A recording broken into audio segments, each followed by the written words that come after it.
Welcome to CHCH Morning Live. It is December 31st right here in Ontario, but around the world, different countries are already ringing in the new year. This is Auckland, New Zealand, where they welcome 2026 with these fireworks and an automated light show. Now, there are 3,500 shots that are being let off in a 360-degree pattern. That is 500 kilograms of fireworks, and it took 6 months of planning to pull this all off. Oh, very cool. Wow. Great way to ring in the new year. They are in the future. What's 2026 like? Brian, good morning. Morning. Last day of 2025. Where did the year go? You know, all of a sudden, yeah, we're getting into 2026, and not a lot of change in our forecast. Actually, today we're starting out exactly the same as we did yesterday morning. We're sitting actually right now at -7 with a wind chill of -15, and that's how we started the day yesterday. Today is going to be a rather chilly day. We'll climb to -4, which is below seasonal for the day. We will get a bit of sunshine, but it is going to be mainly cloudy. The winds won't be too strong for the day today, but still we'll have a wind chill of about -13. So that's how we're going to cap off 2025. Tomorrow's going to be nice, bright and sunny, but it's going to be cold, and it gets really cold overnight tonight, and we'll talk about that coming up. Traffic this morning, the volume is so light. I can tell you there is one problem in southern Ontario this morning, and that's a vehicle fire on the 401 in Gananoque. But that's the only problem that we have at the moment. There's nothing going. Look how light the volume is here at the 403 and Waterdown Road area. Nothing to see right there. Let's show you some MTO traffic cameras. Top of the Burlington Skyway Bridge, very light. Other side. This is just south of 2 cameras, so we're looking pretty good right there. Bronte Road, very light volume. Just greasy roads this morning because we have had some light snow flurry activity throughout the overnight, and we could get some more flurries for the day today. So we'll look at the forecast in detail. We'll check traffic for you, what there is of it coming up. Right now, the news. Thank you, Brian. This is one way to ring in the new year. The annual Courage Polar Bear Dip is set to take place at Coronation Park in Oakville tomorrow. It's the event's 41st year and brings hundreds of people together, all for a good cause. Emily Huang joins us live in Oakville, where the brave participants will take the plunge. All right, we'll get Emily in just a few minutes. Stay with us here on CH Morning Live. Well, both the FBI, go ahead, Simone. Both the FBI and Homeland Security are warning about the possibility of threats to New Year's Eve celebrations. The two organizations say that lone actors and smaller groups with a range of ideological motives pose the most significant risk to the large gatherings. Officials say that there isn't a specific or credible threat that they're concerned about, but the overall so-called threat matrix remains high. The joint assessment points to the possibility of vehicle ramming attacks, similar to the one that happened in New Orleans on New Year's Day 2025 that killed 14 people. We're just hours away from CHCH's 4th annual New Year's Eve special, The Countdown to 2026, once again hosted by George Strombolopoulos, and it features some amazing bands.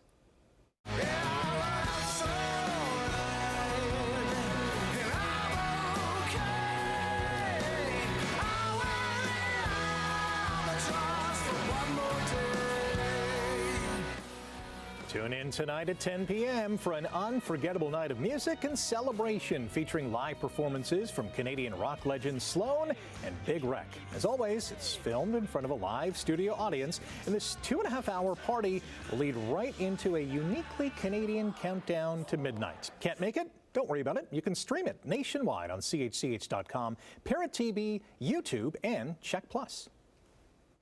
Metrolinx has released an updated New Year's Eve travel schedule. The traditional free rides on GO Transit and the Up Express are going to be offered again. Now, the free service will begin at 7 p.m. tonight, and it'll last until 8 a.m. on January 1st. There's one other New Year's Eve change that'll benefit New Year's revelers using the Lakeshore West line. If you decide to head to Toronto for New Year's festivities, the last train leaving Union Station is at 7:47 a.m. on January 1st. The extended service will be offered on all the Greater Toronto Hamilton GO routes, and riders are reminded to continue tapping their Presto cards when getting on and off buses and trains, even though you won't be charged. With New Year's Day tomorrow, here's a look at what's open and closed around Hamilton, Halton, and Niagara. Banks, government offices, and post office will all be closed. The LCBO and beer store will also be closed, as well as most grocery stores and malls. In Niagara, there's no transit running. And a reminder, there's no garbage collection tomorrow. It'll be pushed back to Friday. If you're looking for somewhere to shop, Toronto Premium Outlets in Halton Hills and the Outlet Collection Niagara will be open. HSR will be operating on a Sunday schedule, and Burlington Transit will be operating on a holiday schedule. Looking back on 2025, in an interview with CHCH News, Hamilton's police chief calls the year interesting and complex. That's because many statistics are trending in the right direction, with the number of shootings and homicide investigations both down compared to last year and over the past 5 years. But Chief Frank Bergen says the service still has to contend with Hamiltonians feeling unsafe downtown and the age of some accused criminals getting younger. Youth violent crime is also up by nearly 37% between 2020 and 2024. CHCH News asked Chief Bergen if he feels Hamilton is a safe city. I do. Statistically, it is, but it's not just something that we rest on that laurels.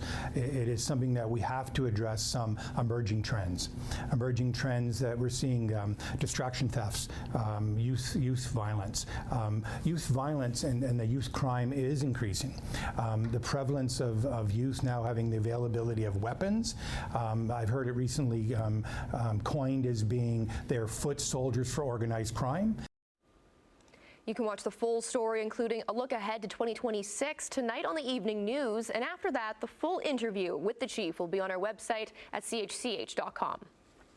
All right, back to the 41st annual Courage Polar Bear Dip. It's set to take place tomorrow in Oakville at Coronation Park. And that's where we find Emily Huang, who joins us live this morning. Emily. Rick, so as of this morning, there's over 300 people, more brave than I am, that are registered to take part in the Polar Bear Dip tomorrow. This is the largest charitable event of its kind across the country. And as you mentioned, it's the 41st year. The initiative teamed up with World Vision Canada in 1995 and helped supply clean water to underserved countries. This year, it's dedicated to Ghana and Honduras. The lakeshore here at Oakville's Coronation Park is expected to be packed with participants and hundreds of people cheering from the sidelines. It's such a fun tradition, the polar bear swims, but if you have a medical condition, probably better to opt to be one of the cheerleaders rather than maybe partaking. Now you can participate in the Polar Bear Dip by taking on the cold water yourself, sponsoring a dipper, or just cheering from the sidelines from the lake shore. The registration is still open at polarbeardip.ca. Later today, we'll be joined by one of the co-founders and a brave dipper. For now, Simone, I'll send it back to you. Thanks, Emily. The City of Hamilton is launching a new program starting January 1st aimed at improving building conditions in the city. The initiative is called the Safe Apartment Buildings Program, which will help promote safe, clean, and comfortable rental apartments for tenants. It'll also look to support landlords in maintaining quality housing. The new bylaw will require annual registration for rental buildings with 2 or more stories and 6 or more units.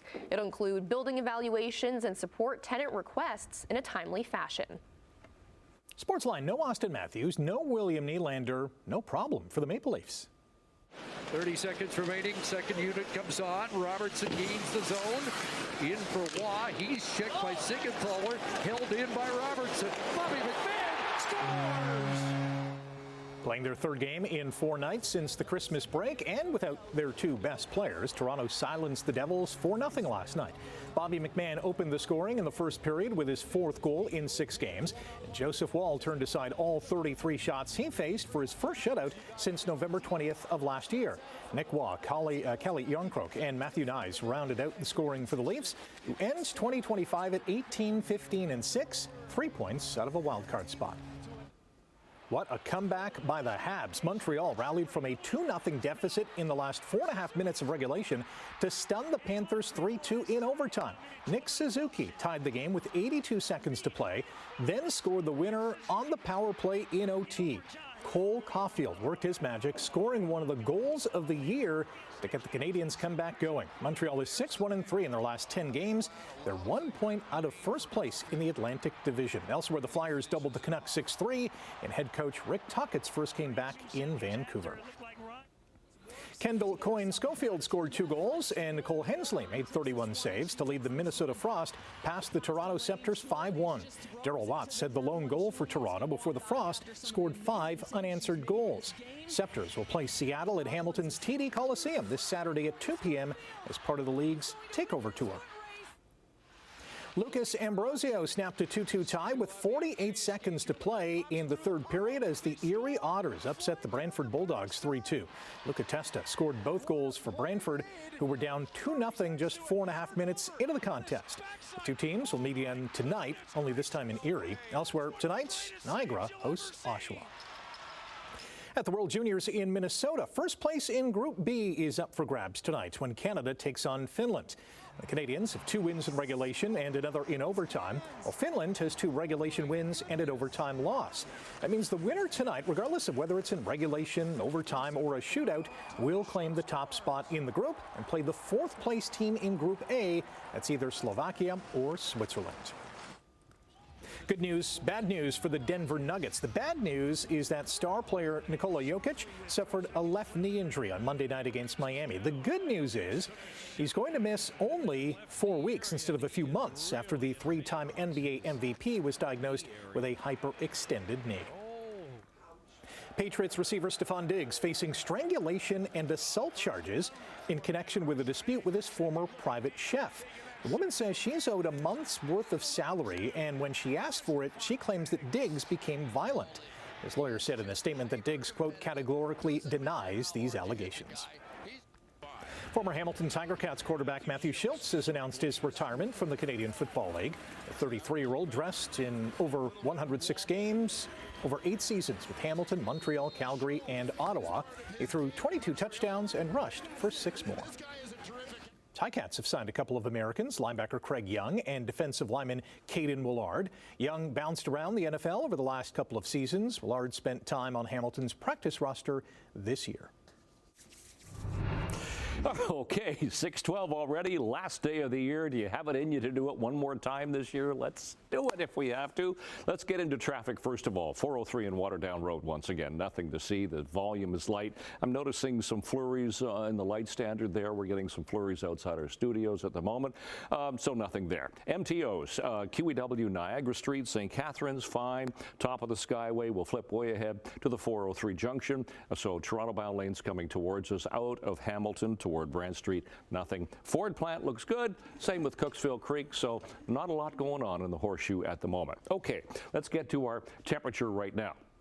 Temperature at the start today sitting at -7. But wait, the wind chill has changed. It's not quite as bad. It was -15. It's now -14. Doesn't that feel better? Yay! Okay. Southwest wind is gusting into the 30s, so it's a bit on the breezy side this morning. And the sky is mainly cloudy so far. Still getting lake effect snow squalls coming off of Lake Huron, off Georgian Bay as well, penetrating into the Horseshoe. We're getting some flurries. We've had some flurries. We'll get some more for the day today, maybe a couple of centimeters. As you can see, a little bit of a trough of low pressure across the Great Lakes. A little blast of some flurries. Not only today, but overnight tonight. But then the sky is going to clear, and we'll get into some sunny conditions to kick off 2026 tomorrow, but it's going to be cold. Today, -2 for the Niagara Peninsula, otherwise -4 to 5. As far as this area is concerned, a little chillier for Guelph and Kitchener, -6, but some flurries, a couple of centimeters possible. Tonight, look at the temperatures, -11 for Niagara, -13 to 16 for the rest of the Horseshoe. Wind chill values are going to be very strong at about -18 overnight tonight. So heading out for New Year's Eve, you're going to want to bundle up. And then tomorrow is going to be very cold, -6 to -8.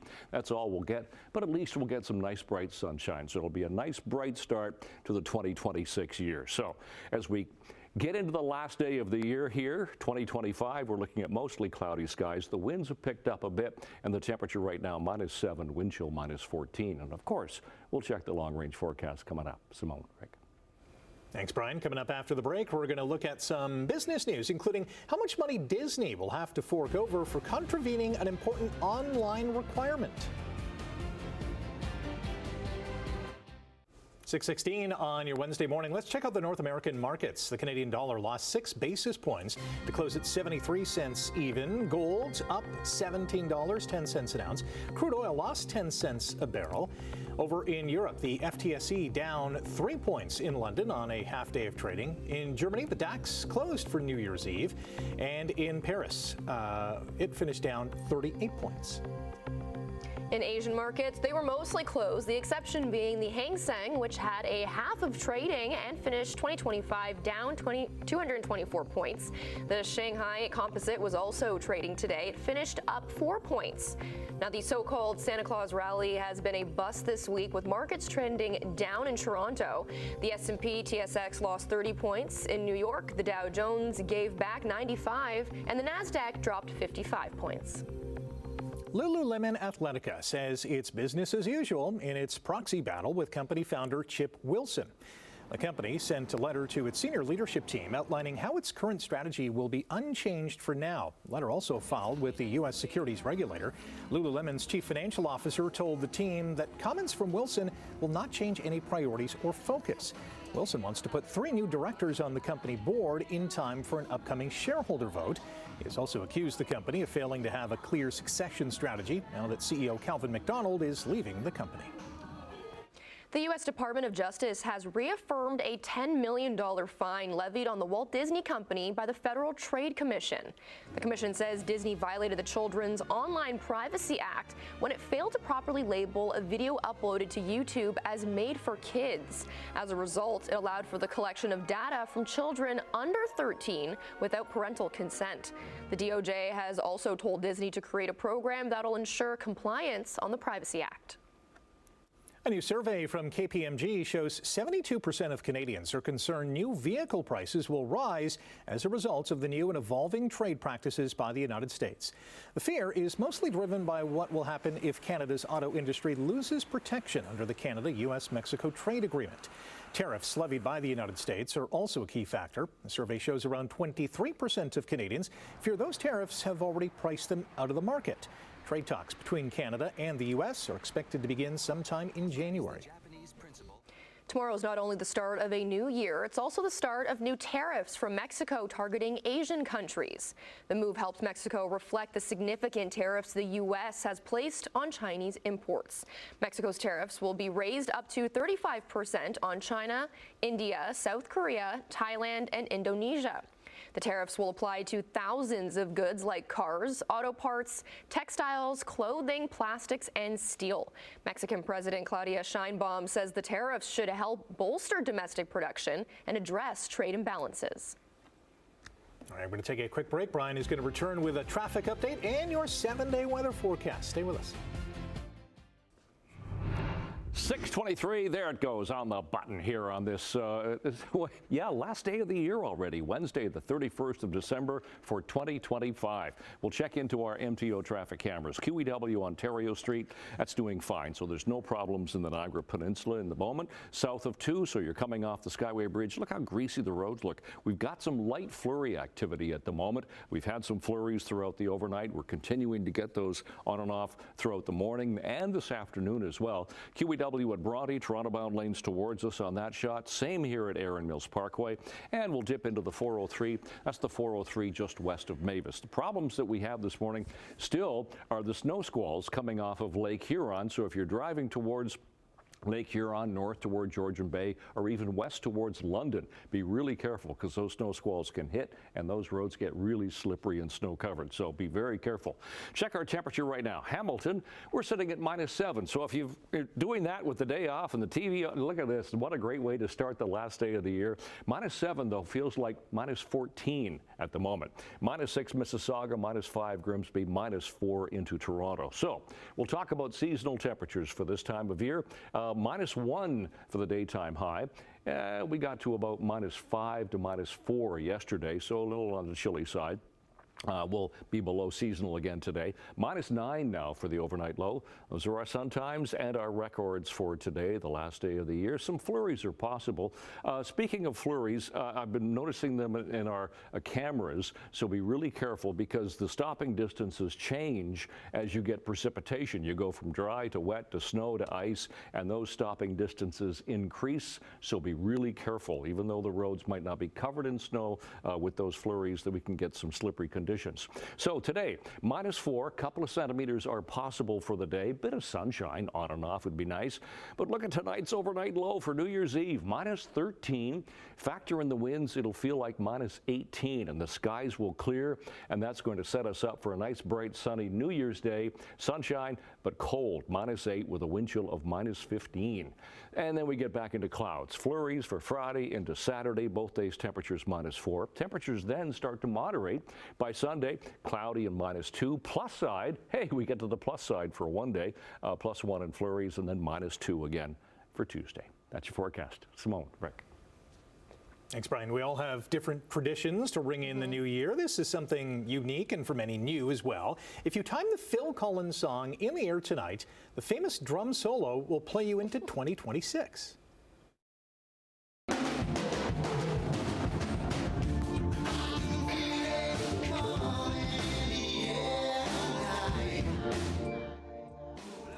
Okay, so you have to begin the song right when its opening notes, or from its opening notes, right at 11:56 and the 22nd to get the timing exactly right.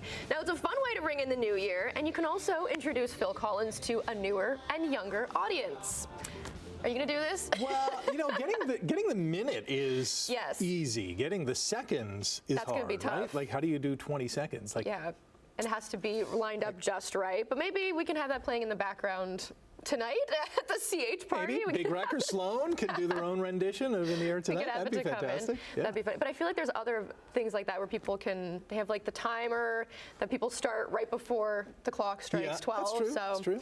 A lot of fun ways that you can ring in the new year. Yeah, that's a good way to do so. Yeah. Stay with us. More to come after the break here on Morning Live. Good morning. No more drums.